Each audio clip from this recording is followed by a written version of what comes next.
Luigi Falisi, un ténor italien qui est bien concerné par la lutte pour la liberté de pensée et d'expression et la libre recherche de la vérité historique.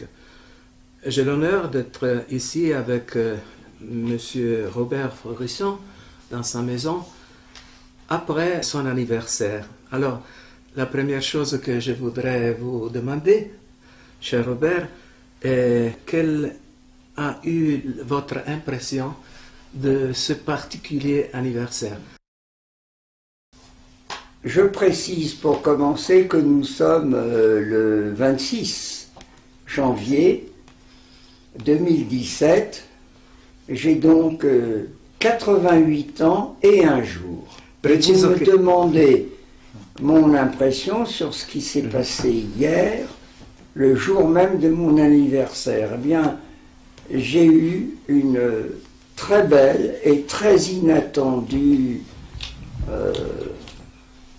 expérience, parce que voilà, je subodorais qu'il y avait des gens qui préparaient quelque chose pour mon anniversaire, mais je ne savais vraiment pas qui. Quelques amis m'ont dit, eh bien, montez dans la voiture, venez, nous allons déjeuner ensemble. Et je croyais que nous allions être 5 ou 6.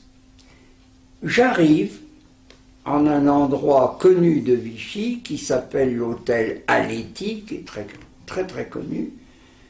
Et puis là, j'arrive devant une salle où je découvre, alors paraît-il, 92 personnes.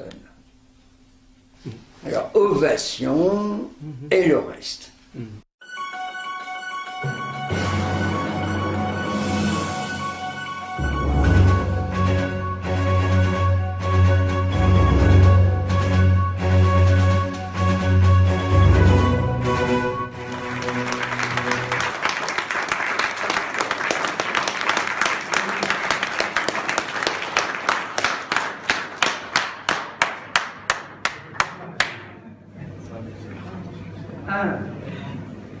Merci. 2, c'est un guet-apens. Et un guet-apens extraordinairement réussi. Comment avez-vous fait pour comploter ainsi? Je vais commencer à croire au complot et aux conjurations auxquelles, jusqu'à présent, je n'ai jamais cru. J'ai cru plutôt à, c'est pas, à la crédulité générale et tout. Je ne crois pas au complot parce que ça nécessite volonté, organisation. Ah oui, that's better. Yeah. Est-ce que vous me entendez? Yes, yes. Okay. Vous comprenez my poor and broken English? Yeah. Okay, that's good. Alors, je suis très surpris. Je ne sais pas comment vous avez fait. Je subodorais un traquenard, mais pas de cette dimension et pas réussi à ce point-là. Alors, félicitations.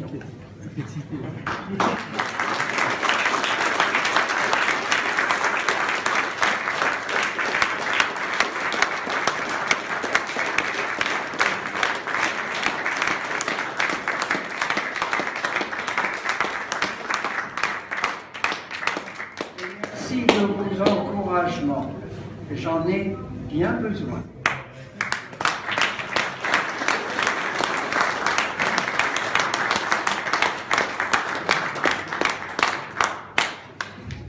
There we are.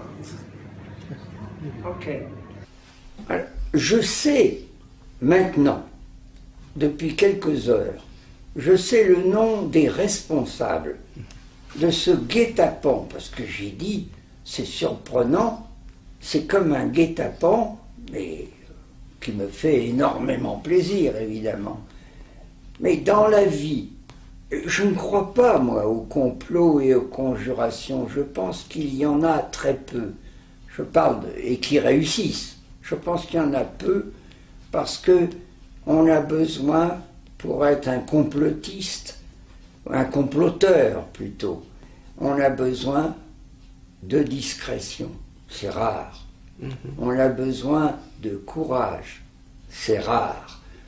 Alors, j'ai été étonné de voir tous ces gens-là qui m'ont fait un accueil qui m'a vraiment réchauffé le cœur, parce que en ce moment, je dois dire que je traverse une période particulièrement difficile à cause des ennuis de santé de ma femme, qui se sont confirmés ce matin lors d'une visite médicale, ma propre santé, et puis alors ces éternels procès qui me rendent la vie impossible. Je ne veux pas donner les noms des responsables. Je les remercie, je leur écrirai à chacun pour les remercier, mais je ne peux pas donner leur nom parce que je crains qu'il n'y ait un procès à cause de ce qui s'est passé hier. Alors moi, je serai poursuivi, mais je ne veux pas que d'autres personnes soient poursuivies. Ce n'est pas un secret ce que je dis, ce que je conclus de mes recherches, parce que je n'ai pas d'opinion sur l'Holocauste. J'ai le résultat de mes recherches. Je regrette. Je regrette.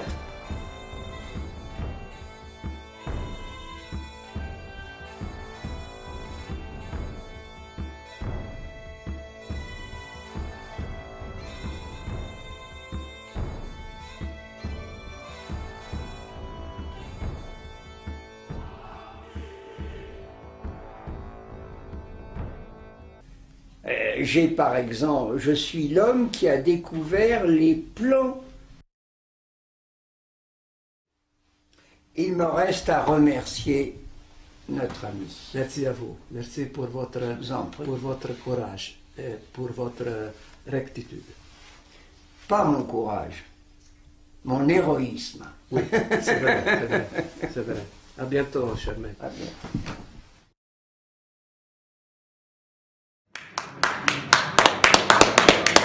Moment de dire micro, car vous savez que maintenant, ils veulent organiser des procès à huis clos. Alors, ils coupent le micro, par exemple, ou alors ils parlent loin du micro, si bien que dans la salle, ceux qu'on appelle le peuple français, puisque la justice est censée être rendue devant le peuple français, ne peut pas entendre ce qui se dit. Donc mon frère, à un moment, dit « micro ».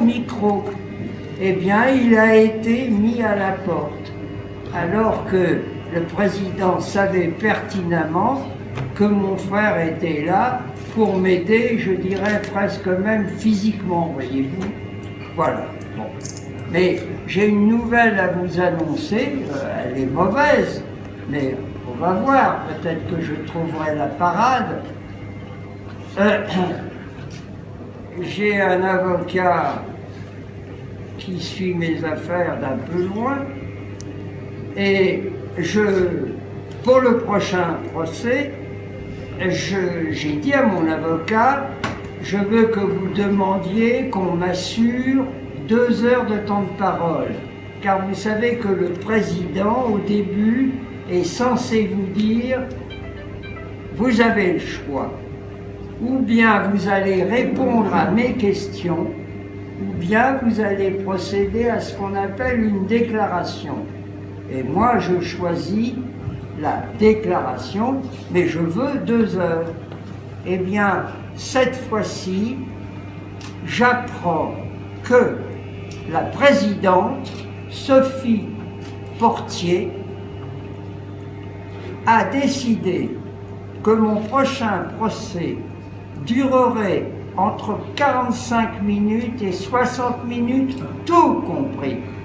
C'est-à-dire que j'aurais peut-être la parole au maximum 10 minutes et mon avocat la parole au maximum 10 minutes. C'est-à-dire que c'est un complet sabotage. Alors je ne sais pas si je vais aller à ce procès, je ne sais pas si je vais faire une déclaration, je ne sais pas encore.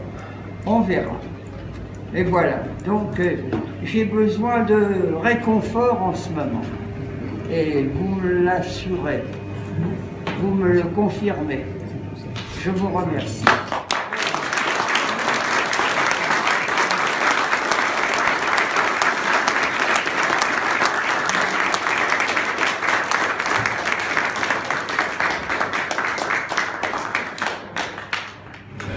J'en vois là, Scott. Yes. Really, really. Fantastic. Sur ce point-là, je voudrais vous donner juste une petite anecdote. Lorsque j'ai soutenu à la Sorbonne ma thèse, c'était pas très loin de la naissance de Jésus-Christ, enfin, c'était en 1972. Et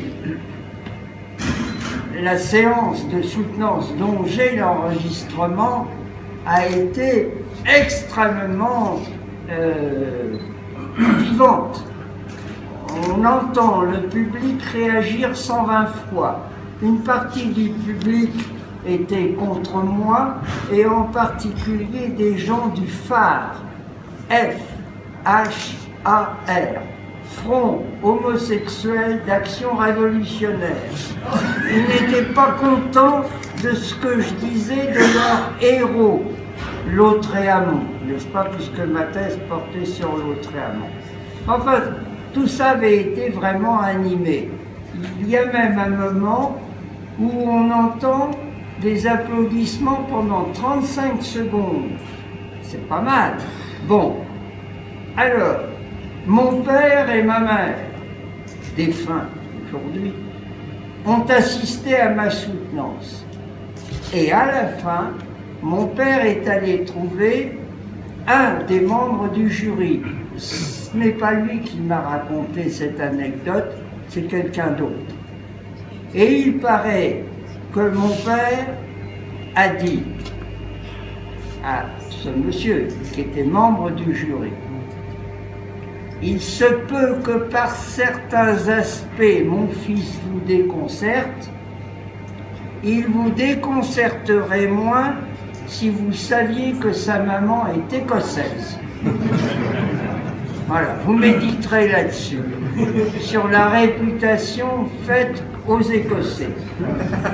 Il paraît qu'ils ont de la ténacité. Assez souvent, dans les discussions comme ça avec les magistrats ou les autres, je dis « Oh, je suis désolé, je ne comprends pas, les Français sont trop intelligents. » Alors, moi, comme je ne suis pas très intelligent, je continue.